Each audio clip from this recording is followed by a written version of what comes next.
দেখতে দেখতে রমজান মাস শেষ হয়ে গেল। আর রমজানে যদি মহব্বতী শরবত না খাওয়া হয় সেটা কিভাবে হয়, তাই আমি আজকে তৈরি করলাম মহব্বতী শরবত। আসসালামু আলাইকুম, কেমন আছেন সবাই? আশা করি আপনারা সবাই ভালো আছেন। আলহামদুলিল্লাহ, আমিও ভালো আছি। বরাবরের মতো আরেকটি ডেইলি ব্লগে আপনাকে স্বাগতম। সকালবেলা ঘুম থেকে উঠে ভাবলাম আজকে মহব্বতী শরবত বানাবো, তাই আমি চলে আসলাম বাজারে এসে এখানে আমি সুন্দর দেখে একটা তরমুজ নিয়ে নিলাম। তরমুজ নেওয়া হয়ে গেলে আমি মুদির দোকানে এসে এখানে একটা রুয়াবজা নিয়ে নিলাম। এই দুইটা জিনিসই আমার লাগবে শরবত তৈরি করার জন্য। রোজা শেষ হয়ে গেল আর এখনো মহব্বতী শরবত বানিয়ে খেতে পারেননি। চলুন আমি দেখিয়ে দিচ্ছি কিভাবে শরবত বানাতে হবে। তরমুজটা আমি নিয়ে নিয়েছি। তরমুজটা যে কেটে দিয়েছিল দোকানদার, সেই তরমুজটা আমি নিয়ে নিলাম। সেটাকে নিয়ে দেখেন, শরবত বানানোর জন্য কিন্তু একদমই ছোট ছোট কিউব কিউব করে কেটে নিতে হবে। তাই আমি দেখেন একদম চিকন চিকন করে তরমুজগুলো কেটে নিচ্ছি। যত ছোট পারেন কেটে নেবেন। আমার তরমুজ কাটা হয়ে গেছে। এরপরে আমি আগে থেকে জাল করে ঘন করে রাখা লিকুইড দুধ আমি একটা বোলের ভিতরে নিয়ে নিলাম 3 কাপ পরিমাণ। আমরা যেহেতু 2জন মানুষ, 2 গ্লাস আমি শরবত বানাবো।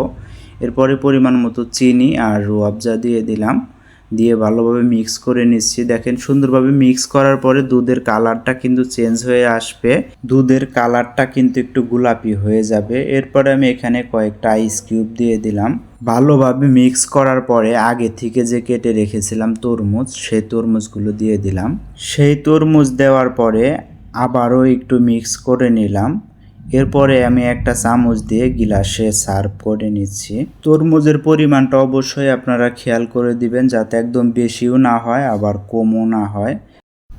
আমি তরমুজটা যেই পরিমাণে দিয়েছি, মাশাআল্লাহ শরবতটা কিন্তু পারফেক্ট হয়েছে। এই তো মহব্বতী শরবত রেডি হয়ে গেছে।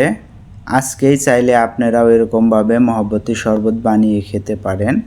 দেখেন আমি সুন্দরভাবে একটু ডেকোরেশন করে দিলাম, বেশ সুন্দর লাগছে। এরপরে আমি চলে আসলাম তরমুজের শরবত বা জুস যেটাই বলেন না কেন সেটা তৈরি করার জন্য। একটা ব্লেন্ডারের জারের ভিতরে আমি এখানে তরমুজ দিয়ে দিলাম, পরিমাণ মতো লবণ আর পরিমাণ মতো চিনি আর সামান্য পরিমাণে গোলমরিচের গুঁড়া আর একটু বিট লবণ দিয়ে দেখেন আমি জারের মুখটা লাগিয়ে ব্লেন্ড করে নিলাম। অল্প কিছু সময় ব্লেন্ড করলেই কিন্তু এটা লিকুইড হয়ে যাবে। তো দেখেন শরবত তৈরি হয়ে গেছে। এই শরবতটা আমি ক্যামেরার বাইরে কিন্তু ছাঁকনি দিয়ে সেঁকে নিয়েছি। অবশ্যই ব্লেন্ড করার পরে আপনারা সেঁকে নেবেন।